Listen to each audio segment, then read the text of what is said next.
तपाईँ चाहिँ यहाँ लिङ्क कसरी जेनेरेट गर्ने त्यो आज चाहिँ यहाँ भिडियोमा भनिरहेको छु। कुनै प्रोडक्टमा तपाईँ क्लिक गर्नुहोस्, यो प्रोडक्टको माने क्लिक गर्नुभयो भने यहाँ गेट लिङ्कमा क्लिक गर्नुहोस्। यहाँ तपाईँको इन्फ्लुएन्सर एकाउन्ट लगइन छ भने यहाँ आइएनएफ पछाडिपट्टि आइएनएफ र इक्वल टु 1016 भनेर आउँछ। 1016 भनेको यो इन्फ्लुएन्सर कोड भयो तपाईँको। यो कोड नै तपाईँको लिङ्कमा भएन भने त्यो फेरि ट्र्याक हुँदैन। यो लिङ्क चाहिँ हुनैपर्छ। पछाडिपट्टि आइएनएफ 1016 लागेको। अनि यो जस्तै तपाईँको प्रोमो कोड पनि आउँछ। अनि यो प्रोडक्टको लिङ्क लिएर तपाईँ जहाँ पनि लगाउन सक्नुहुन्छ। एउटा यो भयो। अर्को भनेको प्रोमो कोड। त्यो प्रोमो कोड लिएर तपाईँ टिकटकमा लिङ्कमा बायोमा लगाउन सक्नुहुन्छ। त्यसपछि अब अर्को तेस्रो चाहिँ के हुन्छ भने चाहिँ तपाईँ फेसबुक मार्केट प्लेसमा प्रोडक्ट अपलोड गर्न सक्नुहुन्छ। जस्तो कुनै एउटा प्रोडक्ट लिनुहोस्। यो प्रोडक्ट जस्तो यो कुनै एउटा स्किन केयरकै प्रोडक्ट लिँदा हुन्छ। जस्तो यो स्किन केयर सेट हो या यो फाउन्डेसन। यो फाउन्डेसनको तपाईँ इमेज डाउनलोड गर्नु सबै फेसबुक मार्केट प्लेसमा हाल्नुहोस्। त्यहाँनिर प्राइस चाहिँ 550 जति छ त्यति नै हाल्नुहोस्। 550 नै हाल्नुहोस् या 560 रेख्दा पनि हुन्छ। र चाहिँ तपाईँको त्यहाँनिर मेसेज आउँछ। कस्टमरले किन्नको लागि चाहिँ मेसेज गर्न थाल्छ। त्यसपछि भन्नुहोस् छ हामीसँग। तपाईँ कहाँबाट हुनुहुन्छ? यदि काठमाडौँको भित्र हो, काठमाडौँबाट हुनुहुन्छ भने चाहिँ उहाँको चाहिँ 120 रुपियाँ डेलिभरी चार्ज लाग्छ। काठमाडौँभन्दा बाहिर छ हैन, नेपालको जुनसुकै ठाउँमा छ भने 220 जोड्नु होला डेलिभरी चार्ज। अनि त्यसपछि उहाँको अर्डर कन्फर्म गरेर डिओमा अर्डर क्रिएट गर्नुपर्ने हुन्छ। त्यो चाहिँ तपाईँको लगइन भएको यहाँनिर चाहिँ माई प्रोफाइलमा गएर यो क्रिएट अर्डरमा गएर यहाँनिर चाहिँ तपाईँ क्रिएट गर्नु होला अर्डर। यो अर्डर क्रिएट गरेपछि तपाईँको यो अर्कोमा देखाउँछ। यहाँ सेल्समा आएर चाहिँ यो यहाँ बसेको हुन्छ। तपाईँले कतिवटा अर्डर यो महिनामा गर्नुभयो मार्केट प्लेसबाट त्यो छुट्टै आउँछ र लिङ्कबाट आएको सेल्स त्यो छुट्टै आउँछ। र टिकटकमा तपाईँले प्रोमो कोड चाहिँ प्रमोट गर्नुभयो, त्यो प्रोमो कोडबाट अर्डर गरेको यदि कस्टमर कुनै छ भने चाहिँ त्यो पनि छुट्टै हुन्छ। भने 3टा तपाईँको अर्निङ यहाँ ड्यासबोर्डमा आउँछ 3 ठाउँबाट। त यो 3टै ठाउँमा चाहिँ तपाईँ प्रमोट गर्न सक्नुहुन्छ dio.com को प्रोडक्टलाई लिएर। अनि यसको लागि चाहिँ तपाईँले गर्नुपर्ने के हुन्छ भने चाहिँ एकाउन्ट बनाएर एभ्री डे प्रमोट गर्नु पर्यो।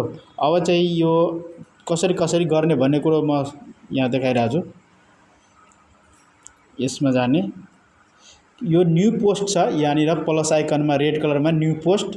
यो न्यू पोस्टमा क्लिक गरेपछि तपाईँले यहाँ पोस्ट क्रिएट गर्न सक्नुहुन्छ। जस्तो यहाँनिर तपाईँ आफ्नो इमेज राख्नुहोस्। कुन प्रोडक्टको यदि प्रमोट गर्न चाहनुहुन्छ त्यो इमेज राख्नुहोस्। जस्तो यो ब्याग छ या तपाईँले कुनै यो लगाउनु भएको यो काला ड्रेस छ, यो मिल्दोजुल्दो त्यहाँ तपाईँको dio.com मा छ भने त्यो राख्न सक्नुहुन्छ। यहाँनिर सर्च क्याप्सनमा यहाँ केही लेख्न सक्नुहुन्छ। के हो यो बडीकन, त बडीकन, यो बडीकन प्रोडक्ट्स ब्ल्याक, बडीकन ब्ल्याक लेख्नुहोस् यहाँनिर। त्यसपछि ट्याग, अब यहाँनिर प्रोडक्ट चाहिँ सर्च गर्नु पर्यो। त्यो प्रोडक्ट सेम टु सेम मिल्नु पर्यो। यो यहाँ चाहिँ तपाईँ आफ्नो इमेज र भिडियो राख्ने हो। त्यसपछि यो ट्यागमा चाहिँ तपाईँले चाहिँ राख्नुपर्ने हो, प्रोडक्ट सर्च गरेर राख्नुपर्ने हो। जस्तो बडीकन मैले यहाँ सर्च गरेँ, छ कि छैन अब डिओमा हैन। अब छ भने त्योसँग मिल्दोजुल्दो हुनु पर्यो। यो छ त अब यहाँनिर राखिदिएँ। त्यस्तै अब जतिवटा पनि तपाईँ राख्न सक्नुहुन्छ योसँग। अब कुन प्रोडक्ट म्याच गर्छ, जस्तो हिल्स पनि यहाँनिर राख्न सक्नुहुन्छ। त हिल्स यहाँ हिल यहाँ राखेँ, यहाँ आफै आउँछ। यो तपाईँ कोड राखे पनि सर्च गरे पनि कोड आउँछ। र यसरी चाहिँ सेट बन्यो नि त। यो सेट बनाएर चाहिँ तपाईँ सबमिट पोस्ट गर्नुहोस् है। पोस्ट सबमिट गरेपछि यो भिजिबल हुन्छ।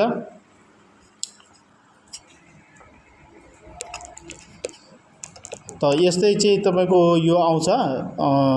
यस्तै सेट बनाएर यो जति बनाएको छ यसरी तपाईँ बनाउन सक्नुहुन्छ। यो बनाएर अनि यहाँनिर आइडिया लिस्टमा प्रोडक्ट कोड राख्न सक्नुहुन्छ। यो आइडिया लिस्टहरू भयो। यसमा जुन तपाईँले प्रोडक्ट जस्तो प्रोडक्ट कोड भनेको के हो भने चाहिँ यहाँनिर प्रोडक्ट सर्च गर्नुभयो, तल आएर हेर्नुहोस् है, सबैमा प्रोडक्ट कोड हुन्छ 2440। तपाईँ 2440 सर्च गर्दा पनि तपाईँको त्यही प्रोडक्ट सेम आइहाल्छ। यो भनेको प्रोडक्ट कोड भयो। अनि प्रोडक्ट कोडलाई त्यहाँ राखेपछि अटोमेटिकली त्यहाँ चाहिँ प्रोडक्ट देखिन्छ त्यो लाइनमा। अनि अर्को भनेको क्रिएटर सेल्स भयो। कमिसन यहाँ तपाईको जति कमिसन आउँछ यो कमिसन प्यानलमा कमिसन देखा पर्छ। अनि लर्न भयो भनेको यहाँनिर भिडियोहरू हुन्छ, लर्न गर्न सक्नुहुन्छ भिडियोहरूबाट। अनि त्यसपछि केही कुराहरू सोध्नु पर्यो भने व्हाट्सएपमा गएर तपाईँ सोध्न सक्नुहुन्छ, सर मलाई यस्तो यस्तो छ, यो कुरा बुझ्नुपर्ने छ भन्ने कुरो चाहिँ यहाँनिर चाहिँ तपाईँ व्हाट्सएपमा गएर व्हाट्सएप गर्न सक्नुहुन्छ। हाम्रो 24 आवर एभाइलेबल हुन्छ। तपाईले पाउनु भनेको कति % कमिसन हो? 5% र 6%। ब्युटीमा 5% र फ्यासनमा 6%। तपाईहरु पीआर को लागि पनि सेलरलाई सम्पर्क गर्न सक्नुहुन्छ। त्यो चाहिँ छिटै आउँदैछ, त्यो पनि यही ड्याशबोर्डमा आउँछ। त्यसको लागि चाहिँ अर्को भिडियो हामी बनाउँछौँ। अहिले